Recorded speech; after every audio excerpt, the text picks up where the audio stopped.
All right, man. The Bootleg Kev Show, Real 92.3. One of the most prolific, hardest, illest producers of all time. Polow, the motherfucking Don in the building. Hey. I'm going to let you introduce Marini. For sure. It's an honor and a pleasure to be here, first of all, man. Yeah. Bootleg Kev, what's happening, man? It's your boy Polow, man. We out here BT Weekend 2024. And I brought something special along with me, today, It's your new artist. She goes by the name of Marini. This is my new artist. I mean, she consider herself my artist, but she is a artist. You know what I'm saying? That I have the honor and the pleasure of working with. And I think she has something very special to deliver to the game, man. So, Miss Marini. What's happening? Where you from? I'm from Atlanta. Atlanta. Okay. Yeah. Give me a little rundown how you sound. Like, I ain't heard your shit. So, if you had to describe it. Right. I mean, if I had to describe it, I guess I'd describe it as, energy. Energy. But I don't want to Rapping, put singing? myself in a box. I do everything. Everything, I'm okay. a singer first, but I can do everything. I rap a little bit, Do a little bit of everything. Yeah. I love to hear it. How did you guys link up? It's crazy. I actually knew her family, her OGs, and I always forget about so I mean, obviously I'm a producer. She wanted to be a singer, so she knew who I was. And then what's crazy is I bumped into her. I was introduced to her at a Kanye West listening party. Okay. And so it's like this is a new artist, blah blah blah, Polow the Don. I'm like, all right, cool. Then I got to know her. I'm like, oh man, I know so and so. I know so and so. Yeah. So we just had a connection. So at first it was more like a just hit me when you need me. You know what I'm saying? I'll do anything for your family type of thing. And then she finally played me the music, and I didn't really say much. And she's like, what you think? What you think? Because she really wanted a record from me. Right. And I'm like, I'll work with you. I was like, but it's not about me giving you a record. And I had this one song she wanted in particular. Right. And it's a song that I did a couple years ago, probably 8 years ago. Right. But it's special. Like, if you heard it right now, it's one of the most amazing things you ever heard. And he still hasn't gave it to me. Right, and I still haven't given it to her. Because it was with the artist I was working with, which she's retired. I mean, she retired at 21. But it was a song that I made specifically for her. If you always understood my production, it was never cookie cutter. Right. You know what I'm saying? So I like to go in, learn the artist, learn who they are for real, like their DNA. And so that's why I'm so hard, with giving that record up. But the point is, I was like, I can do the same thing for you, but your own.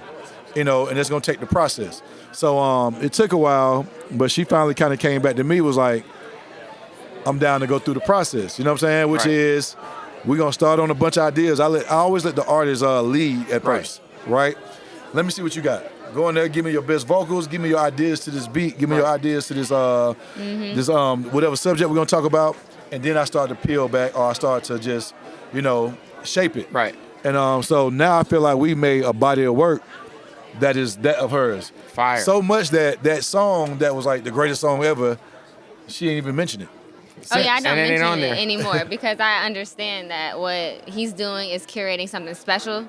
Right. So Like a one-on-one, like a one-on-one. Yeah, she has her own. Like, She has her own version of that. Like that other shit was for someone else, like made for Right. someone She ain't even else. thought about it because for real, sometimes we listen to her music. Right. And this the beauty of music.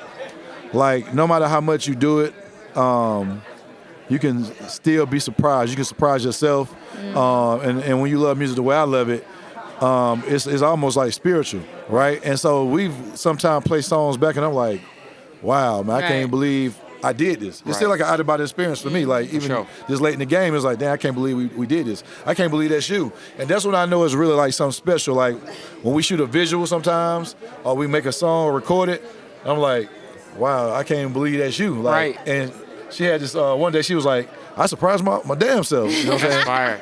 And that's it. And that's when you know you did something special, bro. That's good to hear. Hey, I was at the Cash Money Honors YouTube dinner the other night, and Yes, sir. you were able to speak on stage. It was a pretty crazy. That was a crazy night, man. It was. For people who don't know, man, kind of give me a rundown on like your roots with Cash Money.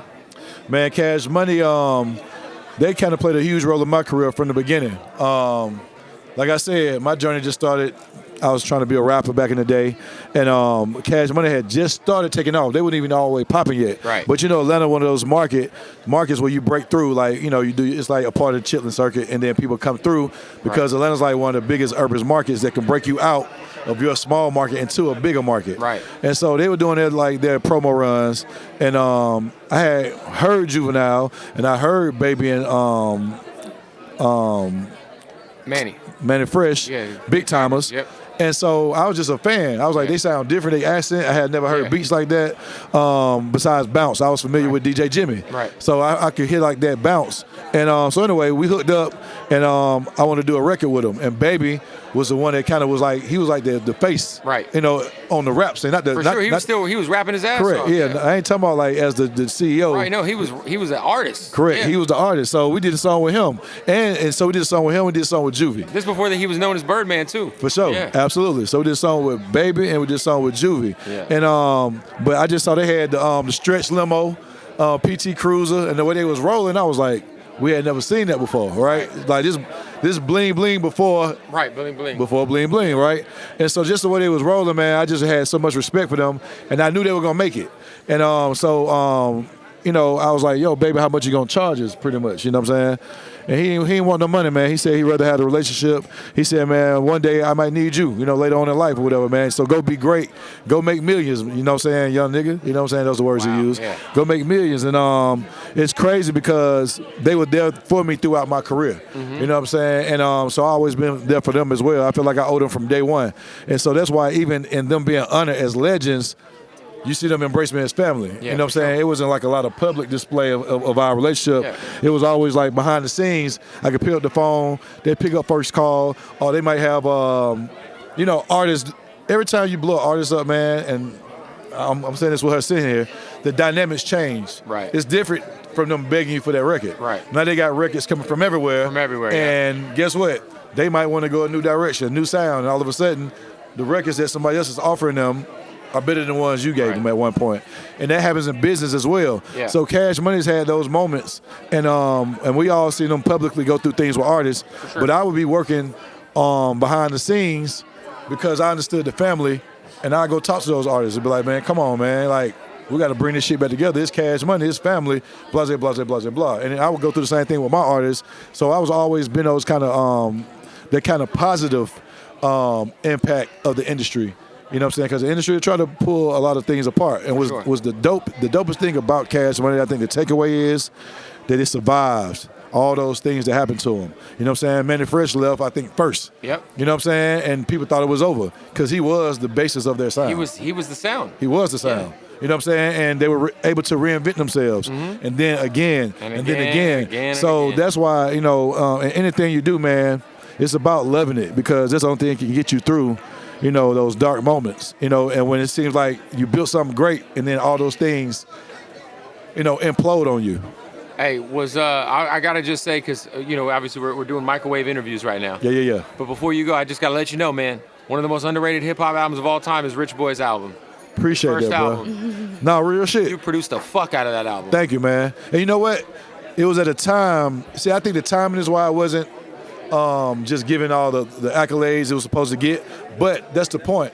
Like that shit on there was it with Nas and Oh yeah, John Legend. John Legend. Oh my Ghetto. God. His world is a ghetto. Crazy. It was so crazy, man. He a kid from Alabama, right? And we know just in culture, we call things Bama. That's not a compliment. It's like an insult. You know what I'm saying? Right. Whether it's how you dress, you know, just your taste, for whatever. sure. And so I wanted to have an album that competed with, you know, just the high-end hip-hop albums. Sure. And so I'm like, so I had to fight with him a lot, too.